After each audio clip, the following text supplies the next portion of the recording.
swear you'll never see anything like this ever again.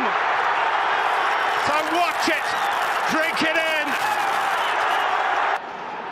Count on the fingers of one hand the men in the world who could execute that. Gundogan! From the brink of despair, elation.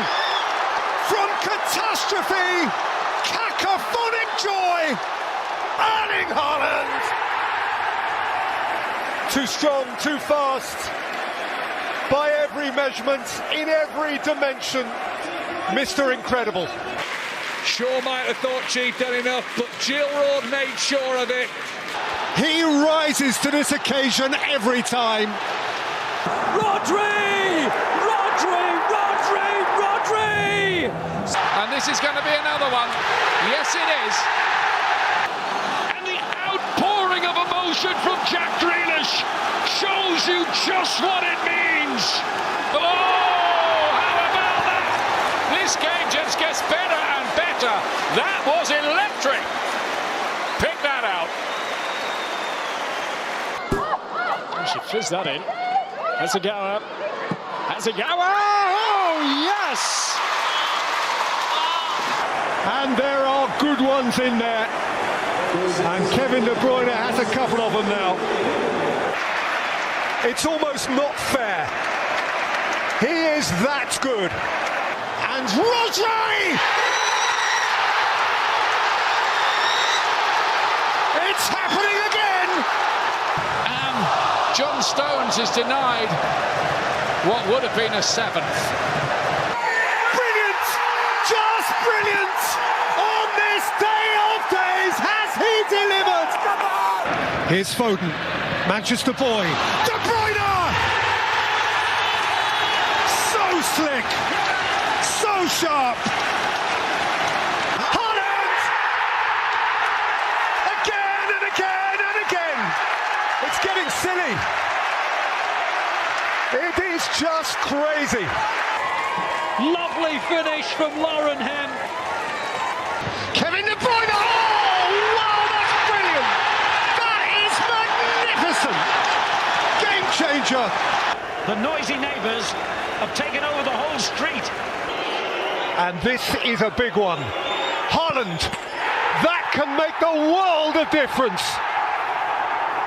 Here he is. The obsessive genius. The restless schemer. The unrelenting perfectionist.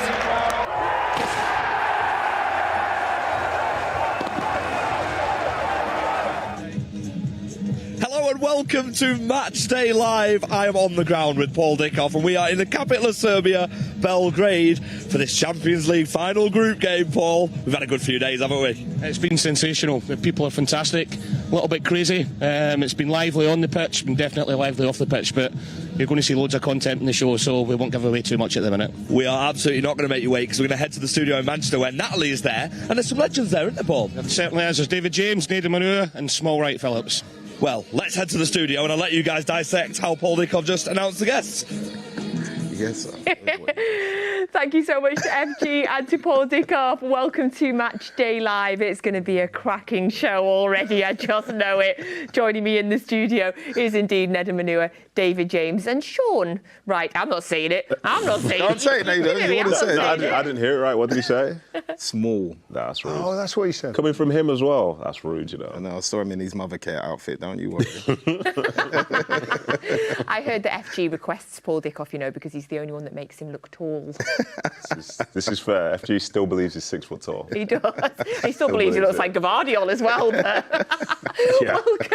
Welcome. We're going to give you the team news in just a second. Exciting news, though, that I can let you know about.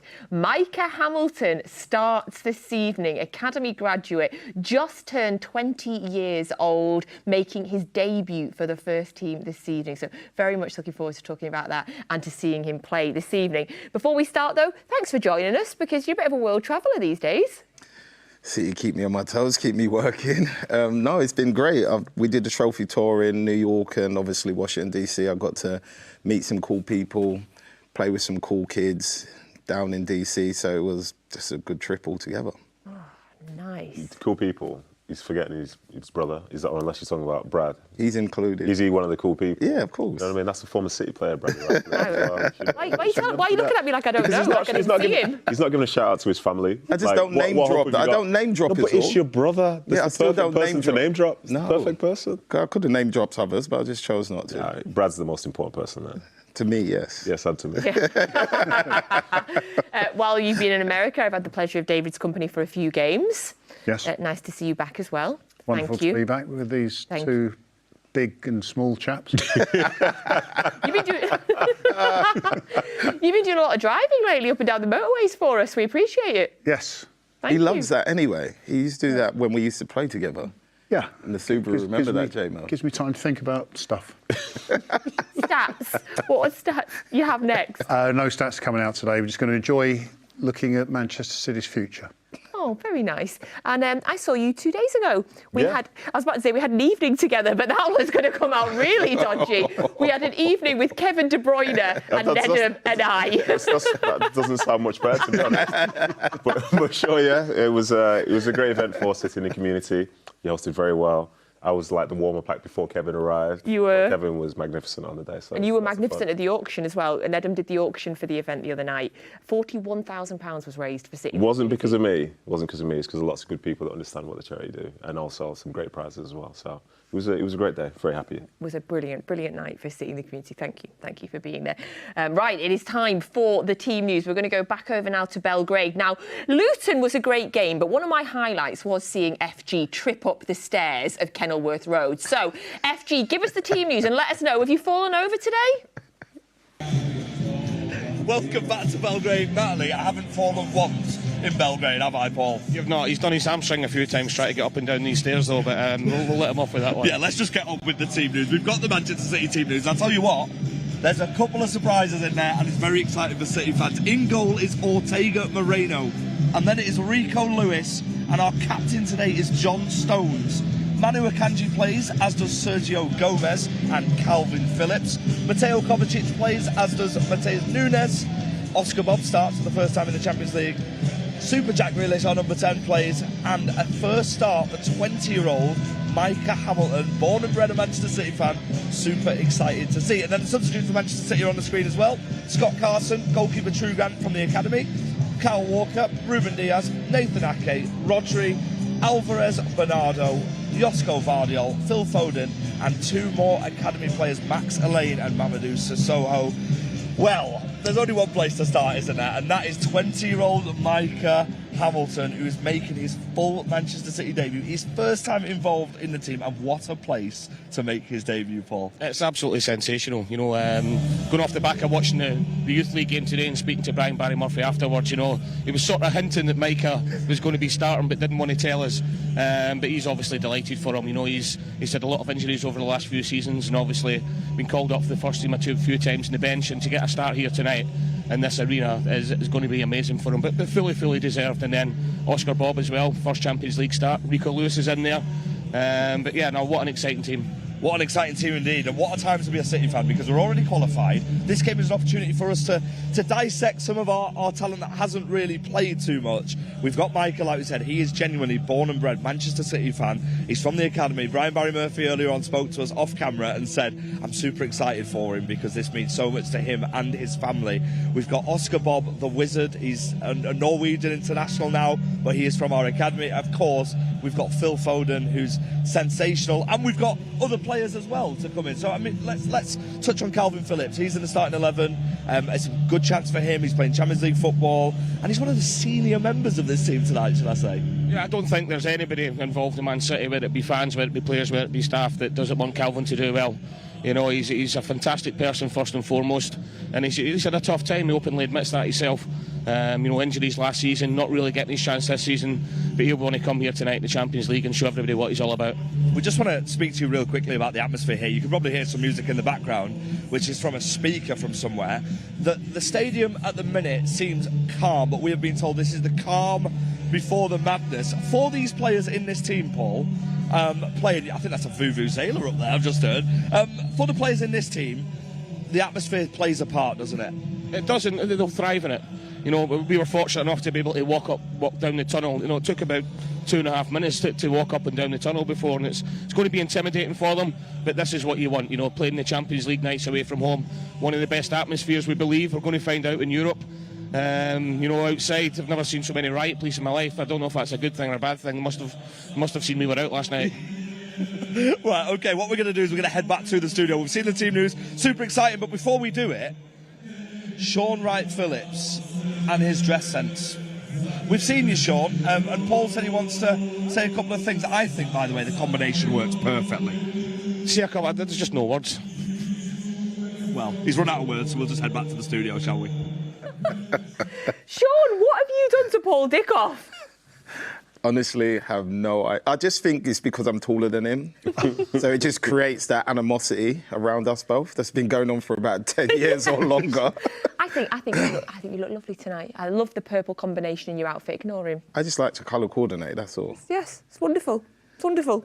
Yeah. So does Nedum. Yeah, that's what I mean. This is what I do. So the team news is out. You'll have seen there 9 changes from the team that beat Luton at the weekend. This is how we think that the lineup will be. So you'll have Lewis, Stones, Akanji and Gomez at the back, Phillips, Kovacic and Nunes in the middle. And then up front, we are debating. So Micah Hamilton tends to play in the number 10 position. So he tends to play in the hole, whereas Oscar Bob, perhaps we are thinking, may play a false 9. And obviously we know Jack. So that's what we're guessing, Shaun. I reckon in this game, I think he'll go more Jack. It's a lot of responsibility for 2 young lads to play 9 and 10, especially both for their first start. So it might take a little bit of pressure off them and maybe put Jack, because he knows Jack retains possession of the ball as well pretty well, which will help the younger guys. I think Oscar Bob went out on the right, didn't he? Last time he played, was it the Villa game? He normally plays on, comes off the right. Yeah. I think it's interesting, especially because obviously it's Pep Guardiola, so he sees the game in a different way to most of us to begin with. And so even the 4 members of the back 4 have also all played in midfield within the game as well. So you wonder what's the structure going to be? Could you maybe throw Nunes a bit higher? You know, is there going to be some sort of rotation? But I think it is exciting because we don't know. And I think that's a big positive for this moment, because in a game where you've already guaranteed top spot and you've qualified, you're giving people a chance to go to a really tough environment. I think you said you've played there before, but then try and maybe test something out. And I think sometimes with Guardiola, he'll show you something which maybe you'll see later on in the season. So I'll be very interested to see what he goes with today. Yeah, I think just to touch on that point, because I played there 10 years ago it was, in a European qualifier, and it was crazy, even though there was only 30,000 people there. But I think we talked about this in the first leg. The stadium could get absolutely manic. Loads of noise, like as FG said there. And I think for young Hamilton, it will be an experience that he, first of all, has never experienced, but something that will give him so much experience going forward, because you don't get that kind of hostile environment at a lot of clubs. The Maracanã, I think they call it, is one fun place to go to. I'm so excited to see this team. To be honest, I didn't expect it. So Pep said in his press conference this week, we approached the game like we did the first game in Manchester the same way. The players have to perform. We've prepared really well. I hope we can have a good game. And then he went on to say, but of course we are going to rotate some players, because after that we have 3 days, travel, semi-final, potential final. So obviously he's talking about the Club World Cup next week. And I'll be very pleased to see many players who didn't play lately involved. Now, even though he said that, I still wasn't expecting 9 changes. I wasn't expecting a debut for an academy player and a start, for Oscar Bob and, Gomez, Phillips. I'm so excited now, Nedum, to see them. Yeah, it's been a while since we've seen them play in, the Champions League, or to be starting a game, basically, because sometimes you might see them at the end. But I think it is positive. Listening to Guardiola, he understands that this is a tough part of the season, where there's so many games. And like you said, it's three days Premier League game, then possibly 2 games to win another trophy to be Club World Champions. That's really exciting. But you need to be able to manage the players, because this is an important part, but it's not the only part of the season. So I think the fact that they do have players available, because if this was a month ago, a lot of these players probably wouldn't even be there to be able to be selected. But it's still a strong side, still got some familiar faces.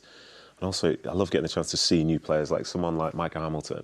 This is a guy who's come through the academy from, I think, at the age of 9. He's played for all the England youth sides. He's somebody that's from the city. I think he sort of originates from Moss Side as well, which was literally the hub for this whole football club. So I think he's going to be great to see them play. And as David said, in a really tough environment. And I think sometimes the character you can develop from being away from home is something that can definitely help you in the long term. What is it, so for somebody that's gone through the entire academy as you did and as Micah Hamilton has as well, making your debut, he's making his debut in the Champions League tonight, give us a sense of what he'll be feeling, what his family will be feeling. Do you know, that's nuts to say you're making your debut in the Champions League. It's kind of wild, you know. I'm not going to lie. But as far as like academy players go, I don't know if you guys would agree, but he's a little bit older than the norm anyway. I think to be 20, there's a different sort of level of maturity as such that comes with being that age as opposed to a 17, 18. Yeah, so I think he would have been around the first team. He's played, you know, to a high standard for the last few years, and he's been in the mix with the football club. And as a consequence, he's seen some of the City players, he's seen some of the expectations, some of the standard that needs to be set. So I'm sure it's going to be very, very exciting for him. No doubt he's also going to be really nervous as well, which I think is a good thing because it shows that like you're excited for something, you want the positive outcome. And he knows eyes are going to be on him, but he's got some good players around him, he's got good support around him, and he'll have the chance to be who he needs to be. I think there's another point here, which is, again, a wonderful story that City and Pep are doing at the moment. He's on the pitch with Oscar Bob, so someone who has sort of led the way just in front of him. Yeah. Before that, he got Rico Lewis, and I think we've probably said it before, but there is a pathway for Man City players now. So he's not the first one out of the blue. Well, what's the academy got here? This is a well-established pathway now. So the nerves are right that you should have making your debut, whether it was at Red Star in the Champions League or it was Burnley last game of the season, whatever. But he's also got people he can talk to who have been through that process, and hopefully he gets a goal on his debut as well. Are we allowed to say that? Well, you've said it now. I've said it now, yes. And you know, I don't know if you guys would agree with this as such, but when sometimes people talk to you about your career and so on, you think back to the start, you kind of go from being nowhere in particular to just being right there and everything's just right in front of you. I think it was a few weeks ago, I was lucky enough through Brian Barry Murphy to go and speak to some of the EDS team, and he was in there and sitting around lots of other players, and they're all there, they're all the same. And then a few weeks later, he's starting in the Champions League. You know, this is a primetime game. It just happens just like that. That's how quick football changes, though. Literally. Well, I was with the England's future goalkeepers at St George's Park this week, and the same conversation. People, I said, you can look at a career, and it's been and done, but when you actually work out how you get there, you never go, I'm going to start my debut when I'm 19 at Red Star away, or 20 at Red Star away. It happens almost overnight. Exactly. And you've got to be ready to take it. How do you think you'll handle the pressure, Shaun? Well, I kind of handled mine a little bit differently. Mine was just enjoyment and hoping to entertain like the fans and get the players, first of all, to trust in me and giving me the ball. And I think for me, in an attacking player, I think he will feel similar. I think he will want the players to trust that he can receive the ball anywhere with anybody around him, which is what they can all do, and also see the passes to create chances for others. And if he can get to put the ball in the back and then do that. But I think as long as he works hard for the team and he shows little attributes, I think he'll be fine. Because like Nedum said, he's been in and around the first team for a few years now. He'll understand the way of playing, because that's what was completely different to say when Nedum came through or when I came through. When you got to the first team, you was playing a completely different way to what you was playing the last few years. So we had to adjust very quickly, whereas he's had the progress of learning different stages to get him to where he is right now. So now it's just about him putting everything he's learned onto that pitch today. So excited to see it. Absolutely love it. I know that you all do as well when academy players come through, especially academy players that have been with us since the age of 9 as well. So really excited. So we're expecting, we don't know, obviously we'll enjoy the first 10 minutes while we work it out, to see him sitting probably not out wide, but probably slightly behind whoever's at the front. Expecting somewhere towards the right. We don't know. Yes. We don't know. We are guessing that Oscar Bob will be playing in a false 9, and we are guessing that Jack Grealish will be somewhere around there. Jack Grealish being, the senior member of the team now as well. He's old, isn't he? Yes. 27. It's old now, isn't he? Back-to-back goals for him. Obviously scored against Luton as well. Is he hitting a good run of form for you now? I think I'd need to see more games. I think it is positive that he's having that sort of impact. I think in the game against Spurs, he came off the bench, didn't he? So he would have been disappointed from that. But for him, it's about good health and just being able to sort of string a run of games together. And also with this, obviously, there's a bit of good fortune by them when defender kind of forgets how to kick a ball just for a split second. But he needs to put himself in the right area, stepped up and made the finish. And listening to him speak after the game, he loved this challenge of going to play against a team like Luton, because Jack said himself he's played in League One, he's played in the Championship, he's played in the Premier League, he's an England international. But these games are a bit different to, say, some of the other ones. But for him to be out there feeling confident, feeling healthy and impacting the game, this is exactly what you need for the second half of the season. Absolutely. Absolutely. Absolutely is. It makes me, hitting form. And yes. I'm thinking about Kevin again after knowing he might be back next year. Just like that, but yes. Never. We're so spoiled, honestly. We're so spoiled. Looking at that middle of the park today, so we've got Kovacic, Mateus Nunes, and Calvin Phillips. Mm-hmm. How are you guessing, is the word we're going to use now, how are you guessing, David, where are they going to sit? Well, I think the key thing here is how much the front line have possession for the midfield, or essentially how well they retain the ball to what the midfield are doing. Because if for any given reason Red Star's defence is on top of the front line, then it means that midfield will be defending more. If the likes of Hamilton and Jack Grealish have lots of possession, then you'd assume that City in their normal way will have a lot of possession further up the field, in which case I just see the fluidity. I think Calvin will play the position that Rodri usually takes up. Mm-hmm. And then you'll have Nunez and Kovacic, as I've said many a time, when he's on the ball. He still does things. I think Doku is starting to replicate what I saw in Kovacic, being able to actually take the ball on through players, but obviously does it more central than Doku out wide. So, as I say, I think Calvin Phillips will be sitting there, the CDM. Who do you think steps in from the back if they do? Stones. So not Rico? No. Not Sergio? Not Akanji? I think Stones. Because all three of them have to from that position as well. I think they'll all be able to do it at some point. The question will be who doesn't step up.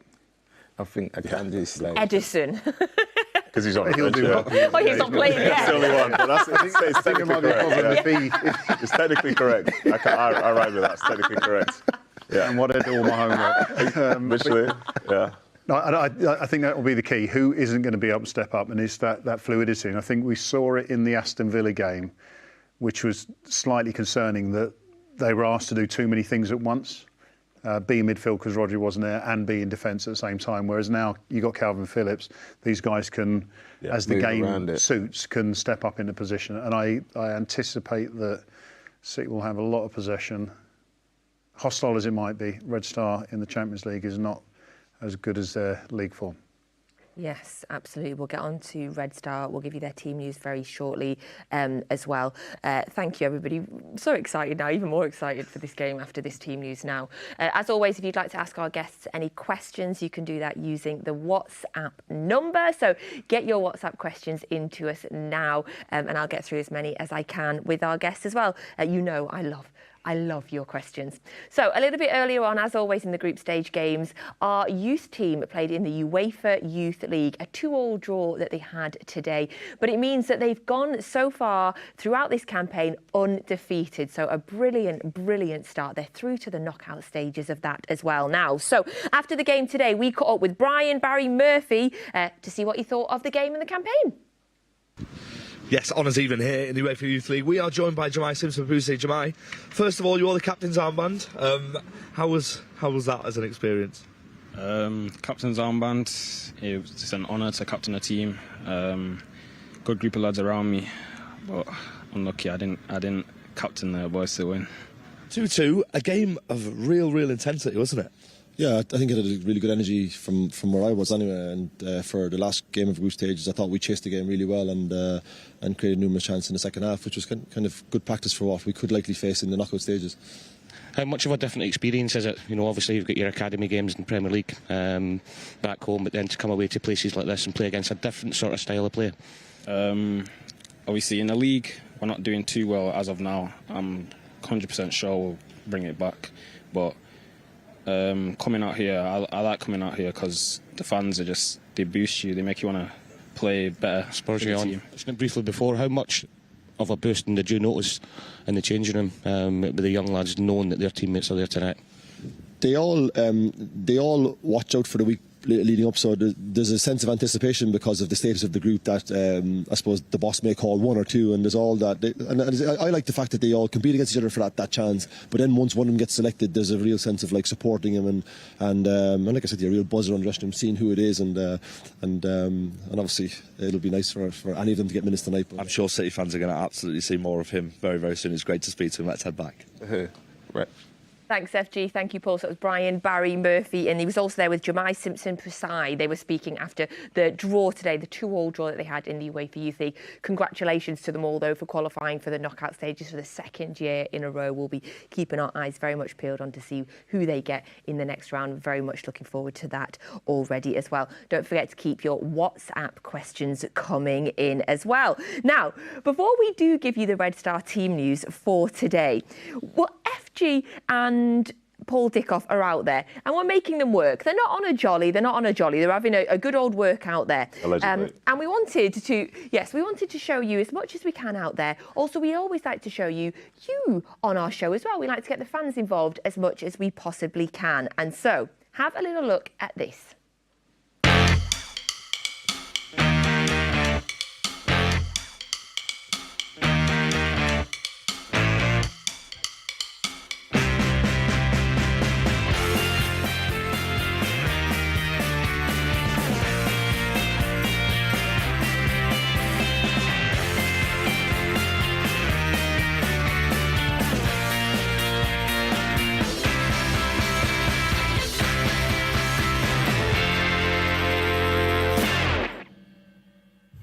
This one for you, Pep.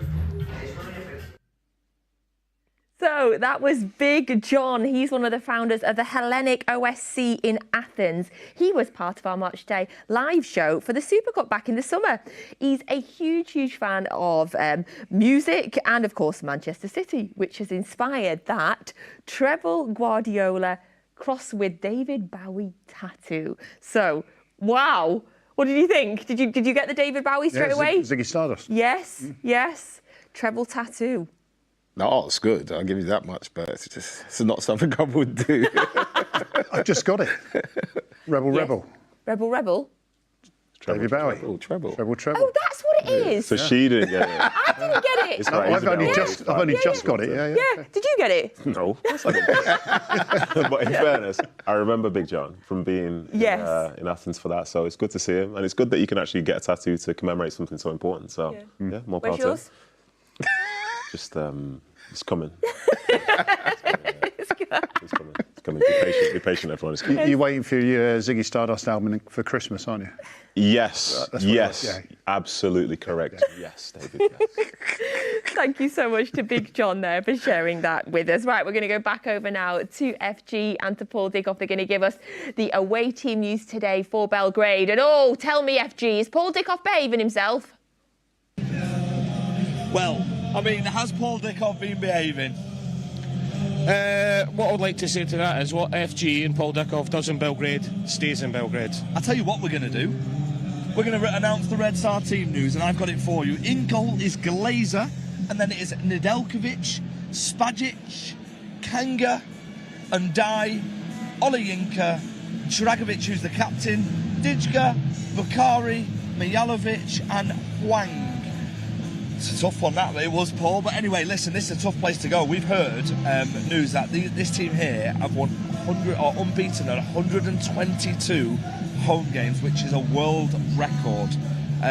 If you thought it was going to be a difficult task, it's just got a lot harder, hasn't it? It has, and beating Real Madrid's record as well. It stood for a long time. So, we spoke about the atmosphere, speak about the team now. Very similar to what came to Etihad. They like playing 5-3-2, and they'll be dangerous. We've seen that. Bukhari, who scored the goal, and the front two, lots and lots of pace. And with us keeping the high line at the Etihad just before half time, Bukhari sprint through and scored, and they probably could have had another couple in that game. So they're going to be dangerous. But I'm excited about our team. I know we're talking about the Red Star game. I'll go back to our front three: Oscar Bob, Jack Grealish, and young Mickey Hamilton, who's going to play where. And as much as they want to cause us problems, I want that front three tonight to cause them problems. Well, absolutely. We are very, very excited to see our team, of course. Don't be fooled as well by the fact that Red Star are not in this competition anymore, because the aura around this stadium, the aura around the fans, this is a massive game, isn't it, Paul? It is. And speaking to out in the city yesterday, and a lot of them were saying that this is the biggest game they feel in the Champions League since Barcelona came here years ago as European champions, you know, and they see us not just as European champions, treble winners, and that's the buzz around the place, and the fans are massively up for it, and they want to get one over us tonight, but it's nothing we don't expect. When you look at the opportunity that they've got, and obviously these players will be fully aware that they've not lost here for a very, very long time, some of them even in their whole career whilst playing for Red Star. When you look at the fans behind us, I don't know, like if you can see the shot, it's filling up behind the goals, especially right now. And both sides are where the ultras are, who are the fanatics who make loads and loads of noise. That in itself, as a player, if you've got the fans behind you no matter what, how much of a boost does that give you? Oh, it's massive, it's massive. And look, the history of this club is fantastic. You know, going back to Robert Prozinecki, fantastic players like that. And speaking to the people in and around the city, they actually want their players now. They know the great times of the late 80s, early 90s are not going to happen again, and they're looking at their players in a big game like tonight to go on and be the next one that's going to leave Red Star Brigade and go to Italy, come to the Premier League, and they've got some really good young players, so the fans, they don't want to lose their best players, but they're telling us that they want them to perform at the highest level, and they'll back them at the highest level so they can then move on again. Do you expect them to play similar to how they played at the Etihad, or do you think because they're at home they're going to try and attack us a little bit more? I thought they set up really well at the Etihad. You know, it was 5-3-2. We played a really high line that day. I've already spoke about the front two. We're going to get soaked here in a second, so we're going to wrap this up. But they're in front of their own fans, and these fans, they want attacking football, so it's going to be difficult for them to sit back in like they did at the Etihad. But I'm expecting an open game. We are expecting an open game, and as Paul just said, it's starting to rain behind us, so we're going to head back to the studio. Thank you to FG and to Paul Dickoff. FG, I thought your Serbian pronunciations were brilliant there, but Nedum says no. The issue here is that not everyone in that team was Serbian. Yeah. So some of the things he was trying to say, he couldn't necessarily put them together. But, you know, it's fair. FG can read ish. You just can't say names right, but that's fine. You can read ish. Yeah, it's fine. Ish, it's fine. itch. I love you, FG. So that is the team news for this evening. So give you a little round picture of how Red Star Belgrade are doing at the minute. They are going to finish bottom of our group. They already know that for today. So they will be finishing bottom of their Champions League group, much like Manchester United have done as well. Oh, no way. Did Man United finish bottom of the group? They are, though, top, which, of course, Manchester United are not, of their league. So they are currently top of the Serbian Super League. They've won 14 out of their 17 league games so far this season. So, obviously, their league campaign is going to be key for them. But, of course, they're at home tonight, Shaun. Despite the fact that they know they're going to finish bottom of the table, they're going to be very much playing for pride. Yeah, they're playing for pride, but I think they're also playing for places. They want to stay in the manager's thoughts, and I think to start the game off at the Etihad, I thought they played well. Normally, teams like that come to the Etihad, sit back and kind of crumble and wait to concede a goal, whereas they were a bit at times on the front foot, which was impressive. So if you can do that away from home, you're pretty much going to do that a lot more times at home. And like James said, it's a crazy place to go in terms of atmosphere. So they'll have the fans behind them, which normally pumps more energy into you as a player. Well, it did for me anyway. So it should be an exciting game. Defensively, they're really struggling in the Champions League this season, David. I think you'll appreciate this. They've shipped 49 goals in all competition in the Champions League. I was going to say that's a lot. 49 goals. Man United. That is Man United. 49 goals in 17 Champions League games. 2.9 goals a game they're shipping in the Champions League. The current fastest a team has conceded 50 is 18 games. So they might break that record today. Imagine if young Hamilton was to break that record for them. I'm going to believe in him. Yeah, I think the Serbian Super League is competitive in the sense that generally it's usually between them and Partizan, but the quality of football in the Champions League is obviously significantly better, including young boys and Red Bull. But I think, like Shaun said, if I remember doing the show the first match day, I thought they were going to get beat 4 or 5. And I think the chances that City created in that game, it should have been 4 or 5.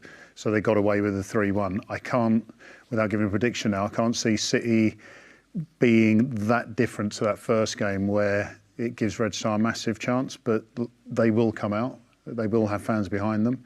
And I think the fans in this game, because it's Man City, will be even more loud and involved in the game, with all due respect to Red Bull and young boys. So better atmosphere. I just want to see how much stick they give FG and Paul Dickoff. Because anyone wearing that jacket in Serbia is going to get back. Which jacket are you talking about? Both of them. Okay. I've got a lot of Serbian friends, and they would not like their dressing. You've dressed really well tonight. Thank you, J-Mo. Oh, he's left you hanging. Oh, okay. In that first game that they're both referencing, Nedum, if you remember, the goalkeeper, Glazer, had a brilliant, particularly first half. City had something like 30 to 40, I can't remember, shots in the game. He had a brilliant game. If they're going to get anything out of tonight, he's going to have to do it again. You'd like to think so, yes. You'd like to think so. I think that game in itself, it's a strange one to see a team have that many shots and still come out. Was it 3 goals or whatever? Yes. You probably should have been more. It's great that he had a game and he made loads of saves. I'm sure I'll remember it forever. But probably 9 other times out of 10, that ends up being quite a heavy defeat, I would say. So, yes, I'm sure defensively they will have to be good.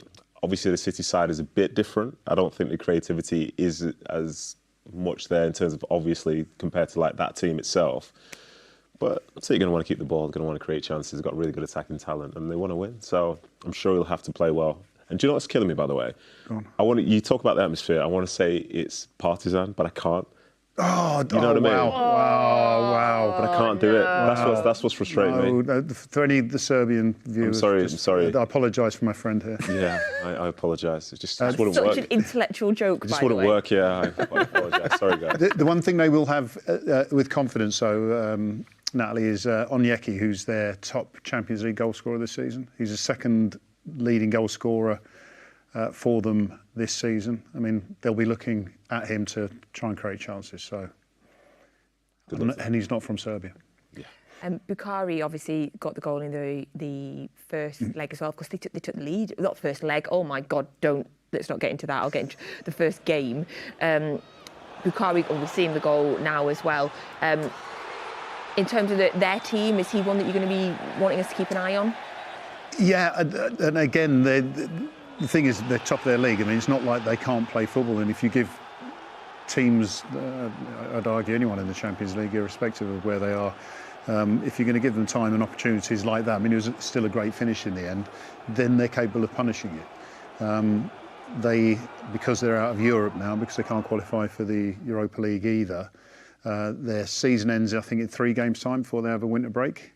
The third game of that is against Partizan. So where Shaun talks about playing to be in the team, well, this is a great opportunity to say, the manager, I want to play in that last game before Christmas, where we can beat local rivals and have a nice Christmas. And have a nice Christmas. I like that. Yes, I hope we're having a nice Christmas by lifting another trophy. That would be absolutely lovely. So that's your team news for City and for Red Star Belgrade for this evening's game. Now, FG and Paul Dickoff, whatever's happening out there is staying out there, apart from this, because we decided that we're going to get them out and about to have a look at the incredible football culture of Belgrade. So we sent them to a football fashion boutique. What would the two of them be doing in a football fashion boutique, by the way, to find out how Serbians have developed their own style of British football style. Let's start with the history of Red Star Belgrade. I understand you've been following for 40 years plus. Yeah, I'm a 50 year plus actually. Let's say I was covering Red Star. I've been covering Red Star from, let's say, the mid of 70s. The president was one of Red Star stars, Dragan Djajic. That was the generation that they won a European Cup trophy in 1991 in Bari in Italy. I was there. You were at the game as well, right? Yeah, absolutely. Paul, what are your memories of that team? Because I know you were saying before that there were some players there you admired very, very much. For me, there was some of the best players in the world. You know, Saricevic, Prozinecki, who I played against, Panchev. You know, they were all like generational talents of the time. They all went on to be absolute superstars. No, you went to the game in Manchester. You experienced that firsthand. I was in the Champions Club before the game, and it was Serbian food on that game. And I was so surprised. I made a photo of this and sent to Red Star chairman. You have to find the best chefs to, let's say, fish and chips, shepherd's pie, or all of these. I'm looking forward to tomorrow night. I'm more so already. I think we're more excited. I hope they will prepare something. Ivan, welcome. to the show. Let's start with what you know about Red Star Belgrade and your thoughts about the club. Yeah, I know a lot of things, but the thing is, it all started when I was like 4 or 5 years old, and that was the most amazing season of the club where we won the Champions Cup back then. Was that the moment you fell in love with football, or was it something else within football that? No, I loved football. I loved Red Star, but I didn't care about football outside of that. Okay, let's talk about the current Red Star team then. Okay. Where you think you're at the minute, whether you're looking forward to the game tomorrow against Manchester City. You cannot compete against City. There are no big expectations for tomorrow for us. The only thing we really care about is if you come out and fight and die on that pitch. You know, 5 years ago, if anyone told me that we would win against Liverpool, I wouldn't believe it, but after 2-0, it seemed like a dream, especially for me with all the other connections. I wasn't at that game, but if I was, I would die. I would die happy. Yeah. And to be honest, that would be kind of amazing. Just on the game, I mean, we can't wait, can we? We've We been are talking so about excited, it all yeah. the time. What should we expect? What should the players expect? What should the Manchester City fans expect from the atmosphere? Yes. Here it's wild. That's the biggest difference. We like wild, don't we? Yeah, well, we're looking forward to that because we've been told, obviously, the choreography that you guys do and just the overall noise and... Look, we played Barcelona. That was the first time we had 360 degrees choreography. Every stand had a different image there. In that game, I think we had like 80,000 people. We were sitting on each other's heads at the stadium. That game was beyond ridiculous. So a lot of the Matchday Live fans watching us tonight, they won't realise that a lot of the flags and banners at the Etihad in Manchester City are actually made here in Belgrade. Yeah, that's quite amazing. So once I'm looking at Champions League game at the TV, it's usually our flag at the background, and once I told that to my father, he can't believe me, and he was like, wow, that was in your room last week. It's absolutely amazing. So let's talk about Belgrade. Let's talk about the stuff that you've done here. In the stadium, what can we expect, and have you got anything planned for us? Yeah, stadium is kind of art for all of football fans around the world, and a lot of them are coming here to see what the famous tunnel is and what's the graffiti around the stadium. And that's a big subculture here in Serbia, in Belgrade. In graffiti way, we can express our rivalry. I'm going to get onto Lazar and get a certain flag made of someone in 99 at Gillingham, like that. Yeah. So let's head back. Thank you for speaking to us, mate. Thank you to FG and to Paul Dickoff. Yes, we sent them to a fashion shop in Belgrade. I love when we do these really random videos and when we go to the European away games. I absolutely love them. So a big thank you to FG and to Paul Dickoff. So we already know that we have, regardless of tonight's result, topped our group. So we will be qualifying for the knockout stages as winners of the group. The draw for the next round is on Monday, and we will be doing a live draw show as well. So join us then, and we'll be talking all about who City can draw, who they do draw as well. So what we know is that we will draw a team that finishes runners-up in their group. So what I can tell you so far, because obviously this game's still to be played this evening, we could play Copenhagen because they finished second in their group behind Bayern Munich. Of course, that was the group that Manchester United finished fourth is bottom. So Man United aren't in the draw then? No, they finished bottom of their group. Copenhagen finished second. Why did you answer him? Bayern Munich finished top, Copenhagen finished second. Now, I would quite like to draw Copenhagen because it means it would give us ample time to discuss who was the last City player to score at Copenhagen. I bet you can't answer that. I don't want to answer it. He's got a big smirk on. We don't need to discuss it. It's fine. We'll wait till after the draw. I'll tell you all about it then. Are you desperate for us to draw Copenhagen? No, it's part of European history. It's fine. There's nothing to get to. It was Nedum Onuoha, obviously. We could also draw PSV. They finished second in their group behind Arsenal. Now, This one I would not fancy. Napoli finished runners-up behind Real Madrid.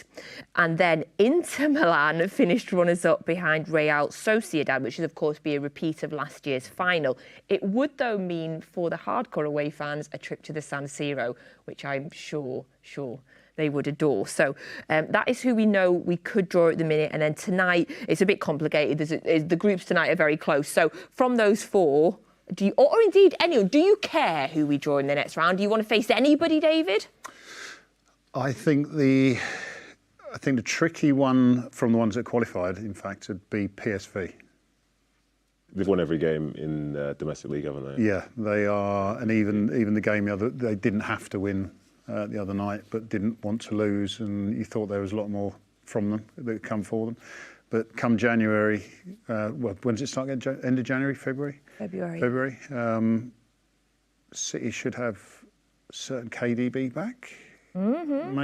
Maybe. I mean, maybe he told Nedum and I that he hoping to be back in the new year. So yeah. Well, I count February as part of the new year. Mm-hmm. Yeah. Who would you be frightened of? Napoli. See, don't jump the gun with that, and I'm sure Ali Man will mention this in the comments, but Napoli haven't been themselves this season. Since last season, they're completely. So I wouldn't. They sound nice on paper, but in reality, they're not really defending their title in Serie A.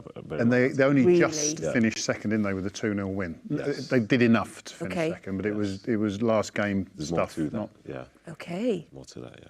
And the good thing is, of course, that whoever we draw, we'll play here for the second leg. Any team there particularly you'd fancy, or just for a nice away trip, Shaun? Well, I don't go, do I? I mean, it's in the studio. Where would FG not want to go? You went to the Super Cup. You went but I'm saying in the Champions League group, like he only does the studio. He only does trophy tours. If you could, he only does trophy tours. He just got back from America. Yeah, it's just been in the US, all expenses paid. If you were going to put your name in the hat to go, where would you put your name in the hat to go? I'd like to go to Copenhagen, but I think that would be a trickier game than a lot of the other ones, watching them play. Why? Just the way they play, they're no give-up attitude. They try to play football as well. Copenhagen's a hard place to go to as well. And it'll be cold. At the minute. So I think that would be a tricky Would they be in their break? Would that be the start of their next season, or do they play normal football calendar? I haven't covered Copenhagen recently. Also, dangerous tonight.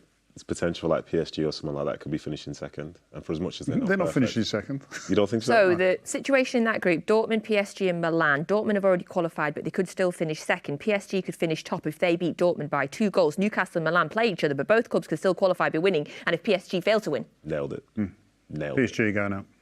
I think going out. PSG in Europa. Whew, can you imagine? Oh, they didn't qualify Europa either, did they? Next year. Wow. We go again. Concentrate on the FA Cup. Oh, Liverpool. Oh, wow. Concentrate on... They'll be fine. Anyway. So would you fancy anybody in that group?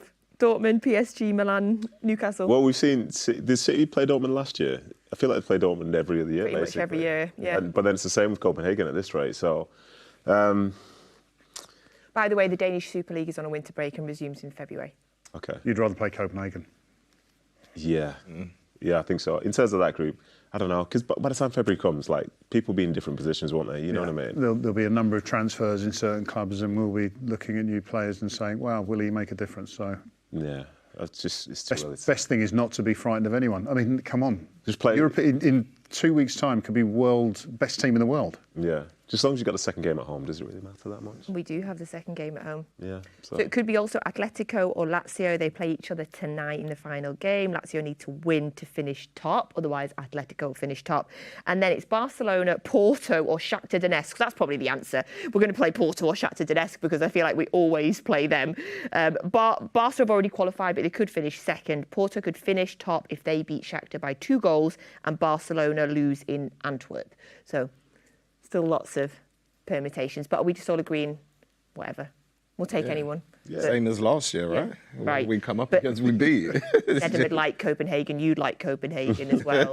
I like Copenhagen. I would just like Copenhagen because I know Nedum scored there. Well, you don't have to talk about it. To be fair, if we do get Copenhagen, he's going, isn't he? I know. Yeah. No. There's good rotation. Good enough people doing it there. I might be there, might not be. Yeah, but you might be too tall for FG though. That is an issue. We'll see what he says, because he's very fussy, isn't he, FG? He is very fussy. What's his request then? Yes, he does. Yes, only want. Yeah, probably wants Shaun Wright, won't he? He will, definitely. He definitely will. Yeah. Okay, thank you. So the draw is on Monday. We are doing a live show for you on Monday. By that point, I promise that I will know in detail about all of the teams that we can play, and we'll give you very good analysis. Are you here on Monday? I don't know, actually. I don't know. If you want me to be, I'll find a way. Yes, you are. You are here as well. You are here. What's that? You are here. I'm here on Monday. You are here. Cool. We're also going to be joined by Esme Morgan, of course, and we'll be joined by Michael Brown. So it'll be a great show. Looking forward to that very much on Monday. Many shows in December as well, because 10 match day lives. There is that many games in December. So we decided that for each of those 10 match day lives, we were going to pick out a festive Christmas cracker for you. A favourite moment that we have had on the show throughout the year. Although I have to tell you, I'm questioning the moments that have been picked so far. We had you singing. Did you see it the other day? I didn't see this, no. You were singing Abide With Me on camera, but I don't think you knew you were on camera at the FA Cup final. I always know I'm on camera. Always know. And before that, we had FG doing the robot with Peter Crouch. So what is our Christmas cracker for today? Big numbers. That's okay. Yeah, 1, 2, 3, 4, 5, 6, 7, 8. I'm looking kind of good, aren't I? Hey? 9, 10. I'm either a 9 or a 10, innit? Are you giving him a 9 or a 10? You talking about position or what? He was looking sharp that day, by the way. The man got suited and booted for us. He did make an effort. What were we looking at me for? Because the way you said it, it's like nobody else. It was a Ballon d'Or show. Oh, he's put a jacket on. It was a Ballon d'Or show, so it was a bit... Daryl wanted it to be... Emil Heskey turned up the other day with a jacket. He didn't wear it. Emil Heskey did, yeah. I'm wearing a Christmas jumper today. It says Santa. It is an official Manchester City Christmas jumper. It's anything for the brand, you honestly. Anything. It's City in the community. £5 from every sale goes to City in the community. Good. That's great. It's a great jumper. It's my favourite one. There you go. Thank you. Thank you very much. Thank you. So we'll give you more Christmas crackers on every show. I've no idea what's going to come next, you know. Genuinely no idea. I told you this was going to be a good show. So we are about less than half an hour away from today's kickoff. So that is a 5:45 p.m. kickoff here in the UK. Now we brought back, because it was popular back in the start of Matchday Live, a competition quiz that we used to do called Mystery Blue. Well, we have revived it, and we've been doing it for the last few games, and you've been loving it. So we gave you one clue right at the start of the show. Now it's time for 2 clue of Mystery Blue. So clue 1 was this former Blue made his debut for City in a Champions League game at the Bernabeu. So let's have a look at clue 2. This former Blue was named the club's Young Player of the Year in his first season. I don't know, and I feel like I really should. That head's not the... No. I was going to say... No. Because that is... No, yes. That's Zinchenko. Oh, I think that's Kevin De Bruyne. Wow, I can't believe you both dived in. Oh, wow. So, if you think you know the answer, use the WhatsApp number, send in your guesses now. Does anybody here, don't say if you know it, but any suggestions? I think I've got an idea. I think I do. Yeah? Yeah, but I'm not going to say it now. I've got an idea. Yeah. I don't know if it's a good idea, but I've got an idea. Yeah. I think mine's a good idea because it makes sense. Okay. It could well be a good idea. I was going to give it away there, but I can't give it away. Yeah, I've got one. Yeah. Yeah? Right, I'm going to get all of their suggestions off camera, and then we'll confirm when we announce it if any of them got it right. If you're just joining us, welcome to Matchday Live. We're having a lovely show. We're very much enjoying ourselves. Team recap for you now. A lot of changes. If you're just seeing the team now, your eyes might be going wide. Very, very exciting. So the team for this evening is Ortega Moreno, Lewis, Stones, Akanji, Gomez, Phillips, Kovacic, Nunes. That is Oscar Bob, Jack Grealish, and making his debut this evening is Micah Hamilton. Academy graduate, been with us from the age of 9, and today he makes his debut for Manchester City in the Champions League. So that is your City starting 11 for this evening. So next up, we are going to have a little look. I'm very, very excited about this because you'll have heard the atmosphere. We've all been talking about the atmosphere that happens at Belgrade. As soon as the draw was made, I was thinking, oh, that stadium, it's so famous for its incredible atmosphere. It's also famous for its incredible tunnel. I cannot wait to see this. So let's see FG, Paul Dickoff, and a former player that Paul used to manage, see what they have to say about one of the most famous tunnel walks in football. We're at the Racco Midget Stadium and we've been given exclusive access the day before the game. What stadium, Paul? It's unbelievable. Driving up, it's like a coliseum overlooking the city. Floodlights on. Going to be absolutely buzzing here tomorrow night. And much like the Etihad, it's also built underground, so we're going to go head there. We've got some special things to see, like the tunnel. Should we go? Let's go. Now, we couldn't come all the way to Belgrade without coming to the most iconic part of this stadium. We are inside the tunnel. Believe it or not, this long walk that you're seeing, this is just the start, by the way. It leads towards the pitch. Paul, this is incredible. I've never seen anything like it. 30 years in football, and it makes the hairs in the back of your neck stand up. It absolutely does. Like, imagine being a player here. Like, this walk every week. I mean, for me, I can't even walk half it, or else I'm tired anyway. Imagine playing 90 minutes and having to walk back, or even walking towards it. The build-up, the tension, and above us are the Red Star Ultra fans, who are going to be loud. They're going to be making noise. They're going to be bouncing. I would love it personally, but you can see why it's so intimidating. You know, a lot of teams, a lot of players will come here and never seen anything like it in their life before. Look, I was bad enough. I used to be climbing the walls by the time I got to the tunnel. So I wanted to get out there and do it, but coming all the way down here, as I said, it makes the hair stands up the back of your neck. It's unbelievable. Now, of course, Paul was a manager in his time as well, and he's still maybe a manager again in the future. Who knows? But you actually managed a man who's played here, Josh Parker. There he is. Hi, Paul.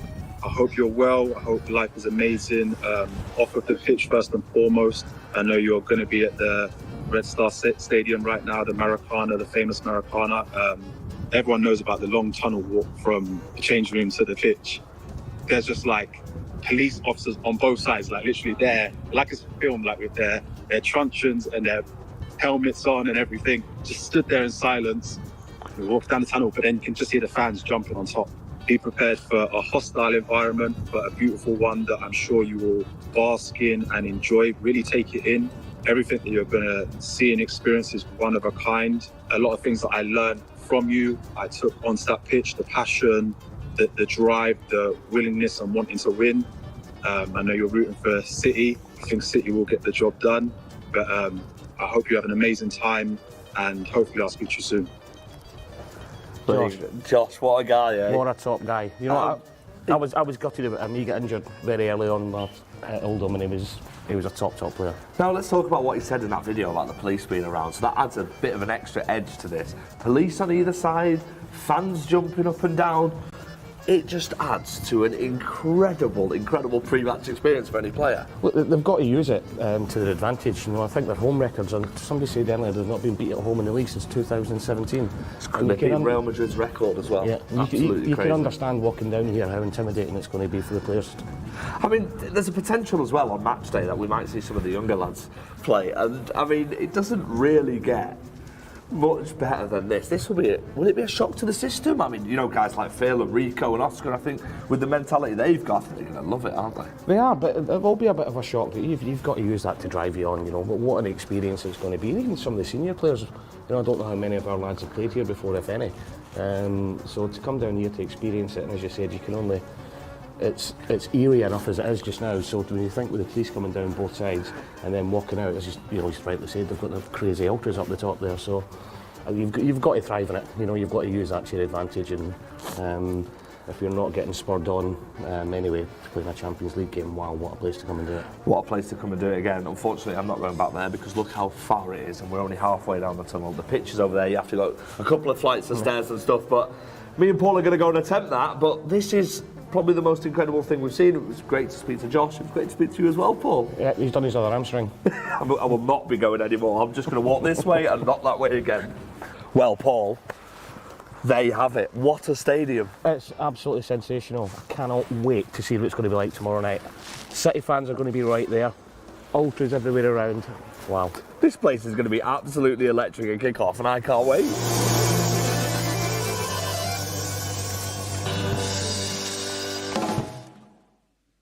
Good Lord, they went up high there. That was a lot of stairs for those little legs on the both of them, isn't it? Crikey, well done to FG and to Paul Dickoff. Absolutely loved that, by the way, that tunnel. That's insane. So is that the one you were talking about? Yeah. Oh. Yeah. I mean, as I say, when we played them, it was literally their first game of the season. So it was kind of like we're playing the Icelandic minnows, 30-odd thousand turn up. It was still an amazing atmosphere, still flares. But when I looked at some of the footage of the big games, especially when they play Partizan, I mean, you understand why they got a tunnel. As my friend said, they're just basically fighting in the streets. So it's kind of, which is normal. And then they make friends after. Okay. I love the way you said that, like it was, perfectly normal. It's such a long tunnel. I'd seen pictures of it, Shaun, but I didn't realise how long it was. Specifically thinking about the young players in the squad tonight, how do you think they're going to cope with that walk and staying focused? I think it will go back to what James said. I think if you can deal with the hostility, that sort of tunnel, and if the police are there, like what we heard with their truncheons and shield, for a young kid that will be a rude awakening. And if he can deal with that, there's not much more you could say he wouldn't be able to deal with. This will prepare him for what's to come next, most definitely with that. Yeah, that's such a good way to look at it. Yeah, this is, wow, come out and make your debut tonight and you'll fly everywhere else. Yeah. Is there anyone in the UK that's got any tunnels like that, or any different ways of coming out, getting into the stadium? Kenilworth Road, you're basically walking through the street. Didn't do see any problems on the weekend though, did it? I wouldn't say at that magnitude, not to that level. Yeah, I can't think of anywhere. Yeah, I mean either actually, but I guess it would be some of the older stadia, as James was sort of alluding to there. Like some places, you get out and fans are there waiting for you. They're ready to say hello to you as you get off the bus, But other places, not so much, yeah. I think what's key though as well is the fact that the guys, and I think FG said it as well, they're starting the game. So that tunnel is going to be influential because they're actually having to wait in it before they go into the game, onto the pitch. If you're on the subs bench, you kind of scoot through it, sit on the bench and wait until the manager brings you on, so it doesn't have that kind of impact. It's how you deal with those little moments before kick-off. And again, it's just a great experience for them, and hopefully just what they need to get that goal, that all-important goal, which is going to give Red Star a record they didn't want. Yeah, hang the banner. We were just seeing Oscar Bob warming up there, starting this evening, Shaun. It's a brilliant opportunity for him tonight to show us what he can do, with a full game. I'm a massive fan of him. I think since the parts he's played in the game, he's played really well. I think people don't realise sometimes how hard it is to come off the bench as an attacker and just get up to tempo with everybody else, but he seems to get involved really quickly. I like how he can switch between being direct, and he knows how to slow the game down at a young age as well. So just waiting for him to score a few more goals, I would say, and then he'll be in the right place. But you can see why, in so many ways, Palmer can move on, because you have that behind him. And Pep's a good manager. You don't let good players go if you haven't got just as good behind him. You sort of fight for a case like we have done in the past. So for me, I'm delighted to see him starting, and I hope he brings to the table what he has done since he's come off the bench. Well, there's also quite a few names in the starting 11 tonight, David, that we perhaps haven't seen very much of this season. I'm thinking of Sergio Gomez, of Calvin Phillips. It's a brilliant opportunity for those players as well. Yeah, well, Calvin Phillips is one that sticks in your mind straight away because he hasn't had much game time at all, has he? But there's a level of responsibility that they've been handed now. Again, as much as we're talking about the young players making debuts and how that experience will work for them, Pep will be looking at their performances, but he'll be looking at these guys as well. And it's an opportunity for them to show that Pep brought them in for the right reasons. They can help young players come through, in this case, get the victory, the all-important victory, and again, with big games coming up, with positions available, put themselves in the starting lineup. Yeah, we talked asking about the pressure on the young players this evening, Nedum. What about the pressure, say, on Sergio Gomez and Calvin Phillips, who haven't had a huge amount of opportunities, so they know that this is a rare, big chance for them? Yeah, I think they do, but in my mind, I don't necessarily know if it's pressure as such that comes externally. I think it's something within themselves that wants them to play well anyway. When you've been on the outside looking in, you want to be out there, you want to get a chance to play. And it's fair to say that, if those two do play well, there's still a very good chance they won't play at the weekend.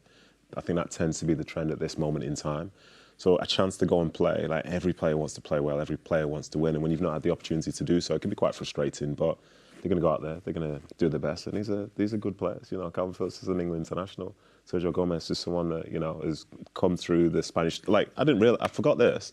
So he played in the Under-17 World Cup final and the Under-21s European Championship final. Lost both times to England as well. He must hate it so much.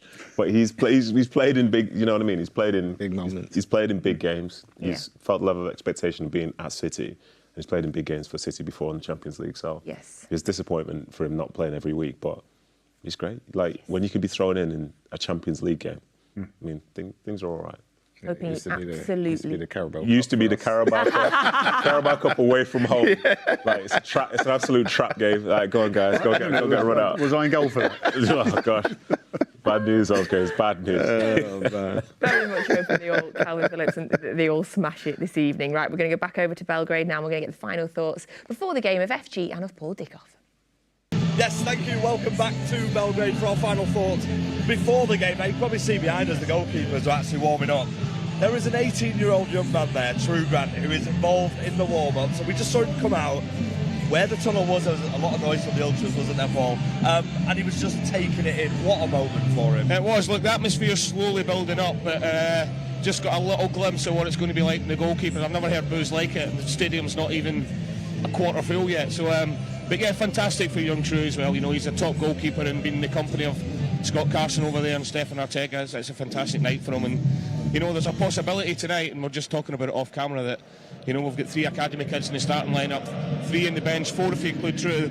You know, Champions League away night, we could have 6 academy players on the pitch at the same time, and it's just testament to how good this club is. No, it absolutely is. This football club is absolutely incredible, and it's produced some of the best talents the country's seen, and it keeps doing so. So, as a City fan, it's super exciting, isn't it, Paul?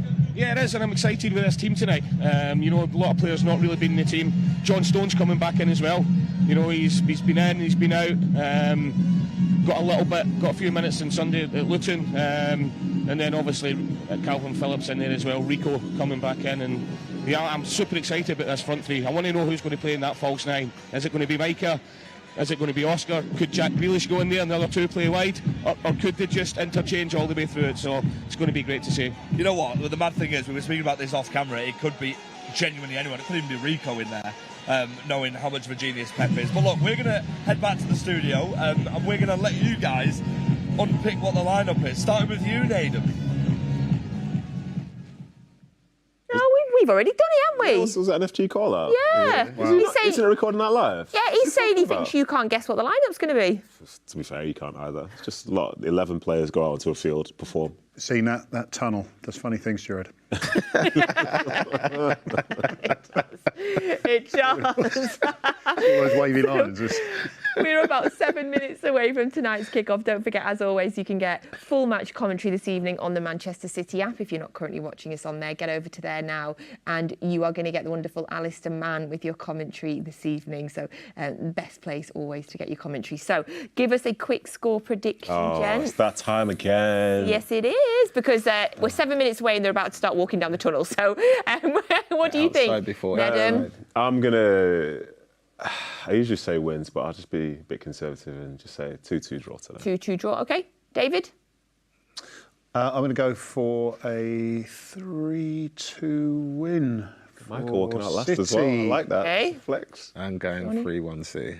3-1 City, love it. Thank you very much, gents. Thank you. It's been a highly enjoyable show. Thank you to FG and to Paul Dickoff, and thank you all for watching Matchday Live. As always, we'll all be back at half-time, and we'll be back at full-time as well. So get onto the City app now for your full match commentary. Thank you for joining us. We'll see you in about 45, 50 minutes. They've got all the way to walk down that tunnel yet. It's going to be a while.